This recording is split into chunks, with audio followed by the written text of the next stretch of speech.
Shalom Bapak Ibu Saudara. Renungan kita pagi hari ini terus masih menyambung tema besar kita untuk mencoba mendefinisikan umat kerajaan itu seperti apa, ya. Untuk ini kita perlu memahami bahwa gereja di zaman para rasul itu sudah jatuh, sudah menyimpang, ya. Nah, mari kita melihat dulu tulisan Paulus yang terakhir sebelum nanti kita masuk ke dalam tulisan Rasul Yohanes, ya. Nah, dalam 2 Timotius ini surat terakhir Paulus, ya, sebelum dia mati martir kurang lebih 67 Masehi, ya. Dia menurut tradisi dia dipenggal oleh Kaisar Nero, ya, di tahun itu 67 Masehi. Oke, kita lihat dulu di sini. 2 Timotius ini dia bilang engkau ayat 15, ya, pasal 1. Engkau tahu bahwa semua mereka yang di daerah Asia kecil berpaling daripadaku, termasuk Figelus dan Hermogenes. Ini maksudnya termasuk kota Efesus itu, ya. Asia kecil itu 7 gereja yang dikirimi surat oleh Rasul Yohanes. Ini mereka di tahun 67 Masehi sudah meninggalkan Paulus, ya. Ini ada 2 pemimpin, Figelus, Hermogenes juga termasuk di situ. Nah, oke. Kemudian Paulus mengatakan di pasal 2-nya ayat yang ke-20, dia katakan begini. Dalam rumah yang besar bukan hanya terdapat perabot dari emas dan perak, melainkan juga dari kayu dan tanah. Yang pertama dipakai untuk maksud yang mulia, dan yang terakhir untuk maksud yang kurang mulia. Perhatikan di sini, ya. Paulus, rumah Tuhan itu sebenarnya, gereja itu sebenarnya rumah Tuhan, kan? Nah, tapi di sini Paulus pakai istilah rumah yang besar, di mana ada beberapa jenis perabot, yang ada yang mulia, ada yang kurang mulia.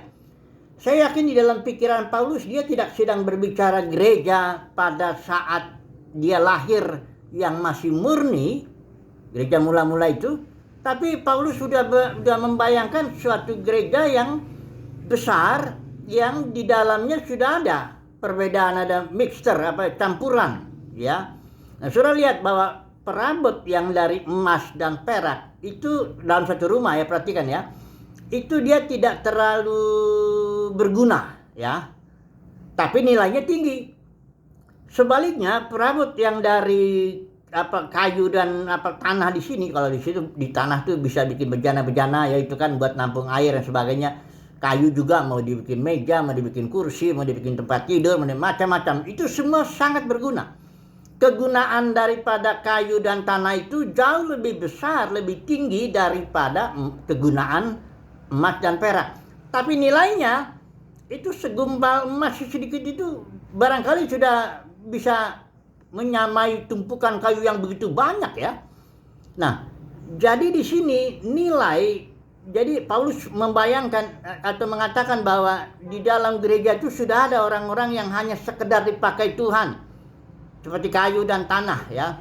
Dipakai Tuhan barangkali memenangkan jiwa, dia semuanya dia. Tapi nilainya di hadapan Tuhan tidak setinggi seseorang yang seperti emas dan perak. Barangkali saya membayangkan kalau emas dan perak ini seorang yang batinnya telah diremukkan, didisiplin, diproses, sehingga batin itu orang percaya itu sudah, artinya dia mengasihi Tuhan, dia akal budi, dia mengenal Tuhan, dia enggak mencintai uang, jabatan, dan hormat manusia, ya. Karena di zaman ini nanti kita lihat, ya, itu Kisah Rasul 20, 28, 29 juga, 28 sampai 30 itu udah ada beberapa pemimpin di Efesus itu. Paulus ngomong itu, ya, Kisah Rasul 20 itu menarik murid pada dirinya, ya, karena serangan serigala ganas itu, ya. Memang berguna dia bisa menarik pengikut banyak, bangun gedung besar, semuanya. Nah, tapi dia nggak bernilai terlalu tinggi, ya, karena dia sudah cinta uang, cinta jabatan, cinta hormat manusia. Nah, jadi kita lihat bedanya emas, perak dengan kayu dan tanah. Di hadapan Tuhan yang penting bukan berguna, kegunaan, ya, bukan fungsi dulu, bukan. Tapi nilai seseorang itu bagaimana, hatinya itu, batinnya itu bagaimana, dia cinta Tuhan atau cinta dunia. Dia ini cinta Tuhan atau cinta uang. Dia ini cinta Tuhan, cinta kemuliaan Tuhan atau cinta kemuliaan manusia. Itu persoalan, ya. Nah, itu satu poin, ya. Kita lihat, ya. Kemudian pasal 3-nya, Paulus mulai bicara keadaan manusia. Pada hari ini suatu bisa dibilang nubuat lah, prediksi ya. Ketahuilah pada hari-hari terakhir akan datang masa yang sukar. Manusia akan mencintai diri sendiri sebagainya, menjadi hamba uang. Jadi seolah-olah Paulus sedang menubuatkan manusia secara umum. Tapi kalau saudara baca makin ke sini, kita lihat bahwa dia sedang bicara soal gereja. Misalnya ayat 5. Secara lahiriah mereka menjalankan ibadah mereka. Ini kan berarti gereja, dia bicara ibadah gereja kan. Secara lahiriah artinya kayak Kristen ya. Kalau Kristen itu kan pengikut Kristus. Kalau agama Kristen itu lahiriah, ibadahnya kelihatan. Saudara kalau mau tahu orang Kristen, orang yang beragama Kristen itu gampang. Datang aja ke suatu gedung denominasi hari Minggu. Engkau akan lihat di situ orang-orang yang bawa Alkitab dengan jubahnya yang barangkali kalau pendeta itu ada jubahnya, agamawinya, apa semua. Saudara akan lihat di situ aturan-aturan agamawinya, bahkan program-program gerejanya di situ ada semua. Semuanya yang beragama Kristen itu ibadah lahiriah, tapi siapa tahu hatinya bagaimana. Yang di mimbar itu apakah dia berkhotbah dengan cinta Tuhan atau dia mencari uang, ya, jual firman atau bagaimana? Kita kan nggak tahu. Tapi ibadah itu lahiriah. Tiap minggu kelihatan itu ada orang-orang beribadah yang beragama Kristen.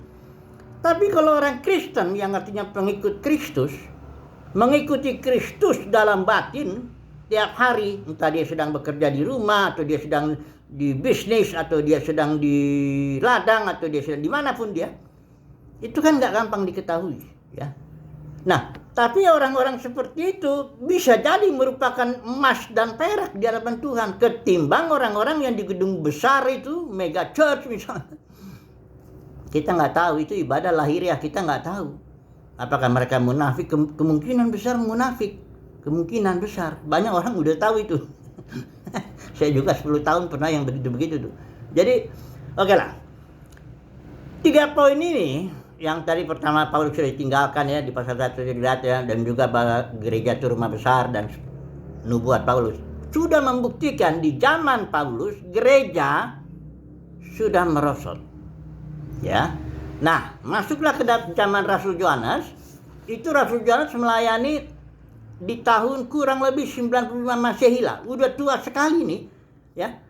Paulus, Petrus sudah mati martir tahun 67 Masehi. Itu sama-sama di Roma tuh matinya tuh. Menurut tradisi Petrus malah disalib kepala di bawah ya. Maunya dia itu. Karena dia nggak merasa layak kalau kepalanya di atas. Kemudian rasul-rasul lain mati semua. Tinggallah satu Rasul Yohanes. Yerusalem tahun 70 Masehi udah dihancurkan. Bait suci nggak ada lagi. Nah, Rasul Yohanes datang ke Asia Kecil. Tempat di mana 7 gereja itu dia kirimin. Nah, kita lihat. Ini pemulihan Tuhan. Banyak orang nggak nyangka bahwa Rasul Yohanes, kitab Wahyu itu adalah kitab pemulihan segala sesuatu, ya. Nah, di sini Rasul Yohanes memberikan katakanlah solusi, pemulihan lah, ya. Saudara kalau lihat ya Rasul Yohanes ketika dipanggil Tuhan, dia sedang membereskan jala dengan Yakobus saudaranya itu. Dia sedang membereskan jala. Selama semalam jala itu dipakai itu udah barangkali udah yang rusak, ada yang robek apa semuanya. Dia beresin itu. Memang Rasul Yohanes ini pelayanannya pemulihan di kitab Wahyu itu. Nah, sepanjang orang tahu bahwa kitab Wahyu itu kita baca simbol, ya, jangan nanti dipakai misalnya lautan api. Wah, itu neraka kekal selama-lamanya. Itu berarti dia nggak ngerti. Saya udah bahas itu ya. Lautan api itu adalah pemulihan. Oke. Sekarang kita masuk dulu Wahyu pasal 2 pasal 3. Ini pemulihan terhadap gereja, ya. Nah, pemulihannya cuman pertama dinyatakan dulu apa kebaikannya apa, tapi ditegur dosanya. Di sini mulai ajaran Jebel, Biliam, Nikolaus ini yang merusak. Walaupun itu ajaran Jebel misalnya hanya ada di gereja Tiatira kelihatannya, tapi di bagian terakhir Pak Yohanes selalu bilang, siapa bertelinga hendaklah mendengarkan apa yang dikatakan Roh kepada jemaat-jemaat. Jadi apa yang disampaikan kepada jemaat di Tiatira juga harus disampaikan kepada jemaat yang di yang lain. Jadi ini sebenarnya semua kalimat-kalimat walaupun secara khusus ada di gereja tertentu, tapi sebenarnya untuk semua gereja.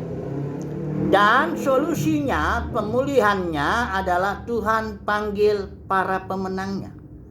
Dia nggak beresin renovasi ya. Kalau rumah tuh, kalau Tuhan tuh kalau bekerja nggak kayak renovasi apa kalau bengkel, kalau orang kan udah rusak diberesin ya, diganti di mana ya, di reparasi lah ya. Kalau Tuhan ganti aja udah, panggil lagi yang lain. Saul gagal, ganti Daud gitu. Generasi pertama Israel gagal, masuk generasi kedua. Matikan aja ini yang ini. Nanti aja, ini kan ada rencana yang lain. Yang ini aja ya. Jadi nggak pernah Tuhan melakukan suatu hal dua kali yang sama, nggak pernah. Dia selalu proses gitu, baru. I will make all things new. Dia selalu membuat yang baru ya. Nah ini juga begitu. Bagaimana caranya pemulihan Tuhan itu? Dengan panggil para pemenang. Saya sudah sering bilang tuh, para pemenang orang-orang sederhana yang tidak ambil bagian di dalam ajaran Ijabel, Biam, Nikolaus. Ini udah menjadi rumah besar ini, gereja ini. Banyak hidup pemimpin yang menarik murid kepada dirinya. Ini misalnya gereja Laodikia, saya beri contoh aja lah. Gereja Laodikia. Mereka bilang, aku kaya, aku memperkayakan diriku, aku tidak kekurangan apa-apa.